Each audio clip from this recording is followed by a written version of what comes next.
Video केवल सामान्य जानकारी के लिए है। कोई भी दवा लेने से पहले डॉक्टर से सलाह अवश्य लें। अगर कोई वीडियो देखकर दवा लेता है तो वह खुद जिम्मेदार होगा। धन्यवाद। हेलो दोस्तों, कैसे हैं आप सब लोग। तो दोस्तों, आज हम लोग बात करेंगे प्रेगनेंसी में सबसे सुरक्षित दवाइयां कौन कौन सी होती है, मतलब कौन सी ऐसी ड्रग्स होती हैं जिनको अपन प्रेगनेंसी में प्रेस्क्राइब कर सकते हैं या प्रेग्नेंट लेडीज को दे सकते हैं, या फिर कौन सी ऐसी ड्रग है जिसको बिल्कुल भी यूज नहीं करना है, उसको यूज करने से माँ बच्चे को जानलेवा खतरा हो सकता है। अपने पास बहुत सारे पेशेंट्स आते हैं जो कि लेडी जो कहते हैं वो प्रेग्नेंट होती है, वो जो भी प्रॉब्लम है बताती है, खांसी बुखार जुकाम, ठीक है, कोई फंगल इन्फेक्शन, ठीक है, कुछ भी उसको है, तो हम एक बार सोच में पड़ जाते हैं कि यार आखिर वो प्रेग्नेंट वूमेन है, उसको कौन सी दवाई दी जाए, कौन सी नहीं दी जाए, कहीं इसको कुछ दिक्कत तो नहीं हो जाएगी। तो उन सारी दवाइयों की सभी कैटेगरीज की अपन बात करेंगे कि प्रेगनेंसी में कौन सी कैटेगरी में कौन सी ड्रग आपको देनी है, कौन सी नहीं देनी है, ठीक है, उन सब के बारे में यहाँ पे बात करेंगे। तो बिना टाइम वेस्ट किए अपन चलते हैं वीडियो की तरफ, जिसमें सबसे पहले अपन बात करने वाले हैं एंटी इमेटिक ड्रग्स। ठीक है, एंटी इमेटिक ड्रग्स वो ड्रग्स होती हैं जो वोमिटिंग नोजिया को रोकने में काम आती है, जैसे मॉर्निंग सिकनेस वगैरह हो गई, ठीक है, तो उल्टी वगैरह जिसको अपन बोलते हैं, उसको रोकने के लिए जो काम में आते हैं उसको बोलते हैं एंटी इमेटिक ड्रग्स। ठीक है, तो एंटी इमेटिक ड्रग में जो अनसेफ ड्रग जो बताई जाती है वो है डोमपेरिडोन। ठीक है, डोमपेरिडोन को यूज नहीं करना चाहिए, क्योंकि जो अपने पास जो और भी ज्यादा सेफर अल्टरनेटिव्स अवेलेबल है उनको सबसे पहले यूज करना चाहिए। डोमपेरिडोन के लिए डॉक्टर्स ने कॉन्ट्रा इंडिकेट किया है, और ये जो अपन ने जो पूरी इन्फॉर्मेशन है वो रेफरेंस लिया अपन ने केडी त्रिपाठी जो फार्माकोलॉजी की बुक है वहां से। तो डोमपेरिडोन को बिल्कुल भी यूज नहीं करना चाहिए एंटीमेटिक के तौर पे। लेकिन अपन क्या यूज कर सकते हैं, तो पहला तो जो मैंने बता दी अनसेफ, दूसरी अनसर्टेन। ठीक है, अनसर्टेन मतलब कि उसको ड्रग को यूज किया भी जाता है लेकिन उसके जो मतलब कि जो रिस्क फैक्टर है उसके बारे में कोई डेटा अवेलेबल नहीं है। ठीक है, तो यहाँ पे जो ऑनडेनसिट्रोन होती है उसको प्रेगनेंसी में जो प्रैक्टिकली अपन देखे तो काफी यूज किया जाता है, लेकिन इसकी जो रिस्क फैक्टर्स होती है, मतलब कि इससे कौन सी रिस्क हो सकती है उसके बारे में डेटा अवेलेबल नहीं है, इसलिए इसको यूज किया जाता है। दूसरे अगर अपन बात करें सेफ कि सेफ अल्टरनेटिव क्या हो सकते हैं जिसके अपने पास डेटा अवेलेबल है कि हाँ ये ड्रग जो है बिल्कुल प्रेगनेंसी में बिल्कुल सेफ है। तो यहाँ पे जो फर्स्ट चॉइस आती है प्रेगनेंसी के अंदर वो तो ये प्रोमिथाजिन। ठीक है, प्रोमिथाजिन को सबसे पहले जो फर्स्ट चॉइस जो ड्रग होती है एंटीमेटिक के तौर पर प्रेगनेंसी में उस तरीके से यूज किया जाता है।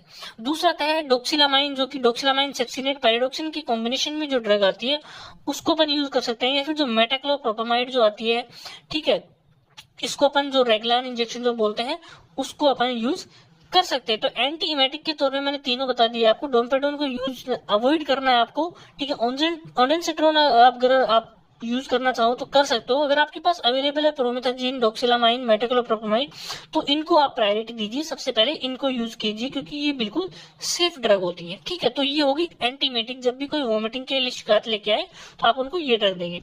उसके बाद में सेकंड नंबर पे जो आता है वो है पेप्टिक अल्सर। पेप्टिक अल्सर जो कि जो स्टमक का जो एसिड है उससे रिलेटेड है, जीईआरडी गैस्ट्रो इंटेस्टाइनल, मतलब कि GERD gastro intestinal reflex disease. ठीक है, तो यहाँ पे अपन बात करते हैं कि जो अनसेफ कौन सी है, अनसर्टेन कौन सी है और सेफ ड्रग कौन सी है।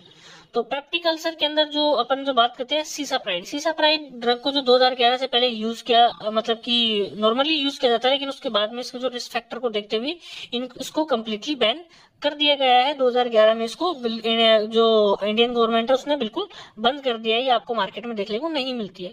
लेकिन कुछ जो अनसर्टेन ड्रग्स है जिनके बाद में रिस्क फैक्टर अवेलेबल नहीं है उनको कभी कुछ लोग यूज करते हैं, कुछ लोग यूज नहीं करते हैं, जिसमें सिमेटिडीन आ जाता है और लेंसोप्राजोल आ जाता है जो कि प्रोटॉन पंप इनहिबिटर है। ठीक है, प्रोकाइनेटिक ड्रग जो है मोसाप्राइड उसके अंदर आ जाती है। तो ये होती है अनसर्टेन ड्रग्स। ठीक है, उसके बाद में सेफ अल्टरनेटिव जिसके पास में अपने पास डाटा अवेलेबल है, रेंटेक को आप यूज कर सकते हो, इससे कोई नुकसान नहीं है। आप टेबलेट की फॉर्म में यूज करें, आप इंजेक्शन की फॉर्म में यूज करें। ओमिप्राजोल को आप यूज कर सकते हैं जो कि प्रोटॉन पंप इनहिबिटर है। पेंटाप्राजोल जो कि इंजेक्शन और टेबलेट दोनों फॉर्म में अवेलेबल होता है, तो इसको भी आप यूज कर सकते हैं। किसी भी प्रकार की एसिडिटी वगैरह, जीईआरडी की वगैरह की प्रॉब्लम है तो उस केस में ये तीनों इंजेक्शन जो कि अपन मोस्टली यूज करते हैं ये तीनों सेफ है। ठीक है, तो पेप्टिक अल्सर, जीईआरडी की प्रॉब्लम में, एसिडिटी वगैरह में आप इसको यूज कर सकते हैं। उसके बाद में थर्ड कैटेगरी आती है कॉन्स्टिपेशन। ठीक है, कॉन्स्टिपेशन जो कब्जी जो होती है उस दौरान अगर किसी प्रेग्नेंट लेडीज को कब्जी है तो उस दौरान कौन सी ड्रग यूज करनी है, कौन सी नहीं करनी है। तो सबसे पहले अगर अनसेफ की बात करें तो कोई ऐसी ड्रग नहीं है जो कि बिल्कुल अनसेफ हो। ठीक है, कोई डेटा है नहीं किसी ड्रग के बारे में। अनसर्टेन ड्रग्स में जो आता है कि जो अभी मतलब कि रिस्की नहीं है, मतलब कोई डेटा ऐसा नहीं है कि हाँ ये रिस्क फैक्टर है या फिर ये मतलब कि नहीं देनी चाहिए, बिल्कुल कॉन्ट्राइंडिकेटेड नहीं है। जिसके अंदर सैन आ जाता है, बिस्कोडाइल आ जाता है, सैलाइन परगेटिव्स जो होते हैं वो आ जाता है। ठीक है, तो इनको बहुत कम यूज किया जाता है क्योंकि अनसर्टेन ड्रग्स को तब तक यूज नहीं करना चाहिए जब अपने पास सेफर अल्टरनेटिव अवेलेबल नहीं हो और उनका जो है इफेक्ट अपने को अच्छे से देखने को नहीं मिल रहा हो। ठीक है, अनसर्टेन ड्रग्स को तब यूज किया जाता है जब उसकी जो एफिकेसी ज्यादा हो, ठीक है, रिस्क फैक्टर कम हो। ठीक है, तो उस दौरान अपन अनसर्टेन ड्रग्स को यूज करते हैं। तो आपको सेना बिस्कोडाइल को अवॉइड करना है क्योंकि यहाँ पे अपने पास अवेलेबल है लैक्टुलोज की जो सिरप होती है वो आप दे सकते हैं, ईसबगोल जो होता है वो आप दे सकते हैं कॉन्स्टिपेशन के अंदर। ठीक है, तो जो सेफर अल्टरनेटिव है उनको आप यूज कर सकते हैं। तो ये हो गया कॉन्स्टिपेशन के अंदर कौन सी ड्रग यूज करनी है। फोर्थ नंबर पे आता है एंटी डायरियल। अगर किसी को डायरिया हो जाए, दस्त हो जाए, तो उस केस में अपने को कौन सी ड्रग सेफ है, कौन सी सेफ नहीं है। तो अनसेफ में तो कोई ड्रग है नहीं, लेकिन यहाँ पे जो अनसर्टेन होती है लोप्रामाइड, इसको काफी बार बोला जाता है कि इसको अवॉइड करना चाहिए। ठीक है, यहाँ तक कि जो 2 साल से जो छोटे बच्चे होते हैं ना उनको भी कई बार बोला जाता है कि लोप्रामाइड उनको देनी नहीं चाहिए, अवॉइड करना चाहिए लोप्रामाइड को। रिस्क फैक्टर का डेटा तो अवेलेबल नहीं है लेकिन फिर भी इसको अवॉइड करते हैं, ज्यादातर प्रेगनेंसी में बहुत ज्यादा जब जरूरत होती है तभी इसको यूज किया जाता है।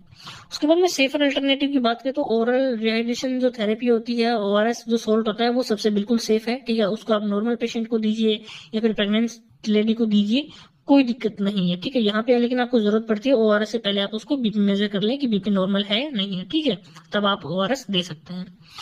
उसके बाद में जो 5th नंबर पे जो आती है एनाल्जेसिक्स, जो सबसे मेन चीज है कि भाई एनाल्जेसिक पेशेंट को, जो प्रेग्नेंट लेडीज है उसको कहीं पे पेन हो रहा है, दर्द हो रहा है, कहीं पे चोट लग गई है, कुछ भी हो रहा है, तो एनाल्जेसिक्स में कौन सी ड्रग देंगे कौन सी नहीं देंगे, क्योंकि ये मोस्ट यूज्ड कैटेगरी है एनाल्जेसिक्स, जो कि सबसे ज्यादा यूज आती है। इसमें अगर मैं अनसेफ की बात करूं तो भाई मॉर्फिन जो होता है काफी हैवी, जो मतलब कि जो कई मतलब कि मॉर्फिन जो सबसे ज्यादा पावरफुल जो ड्रग है, ठीक है, पेन किलर के रूप में, वो मॉर्फिन है। इसको जैसे कभी किसी को, जैसे सेना के आर्मी के जवानों को बुलेट वगैरह लग जाती है तो उसके पेन को रोकने के लिए इसको यूज किया जाता है, लेकिन मॉर्फिन को आपको प्रेग्नेंट लेडीज में कभी भी नहीं देना चाहिए। ठीक है, क्योंकि ये जो कॉन्ट्रैक्शन का काम करती है, ठीक है, कॉन्ट्रैक्शन की वजह से क्या हो सकता है, पेशेंट को पेन वगैरह हो सकता है।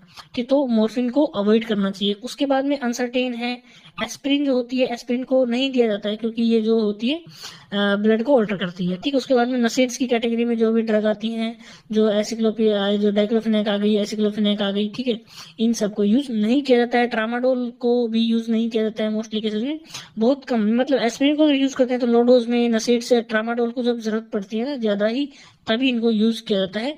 बाकी इनके सेफर अल्टरनेटिव्स क्या है अपने पास, कि अपन पैरासीटामोल, जो कि बिल्कुल सेफ ड्रग है। ठीक है, जो पैरासीटामोल जो ड्रग है वो सबसे सेफ ड्रग है, इसको आप किसी भी मंथ में यूज कर सकते हैं प्रेग्नेंट लेडीज की। ठीक है, लेकिन प्रेगनेंसी में सबसे पहले अपने को क्या कोशिश करना चाहिए कि पैरासीटामोल से ही कोई भी जो अगर पेन हो रहा तो उससे ठीक हो जाता है, या फिर आइबुप्रोफेन जो ड्रग होती है उसकी लो डोज अपने को यूज करनी होती है कम समय के लिए। लो डोज आप आइबुप्रोफेन की दे सकते हैं अगर पीसीएम काम नहीं कर रहा है उस केस में। ठीक है, ये होगी एनाल्जेसिक्स में क्या यूज करना है क्या यूज नहीं करना है।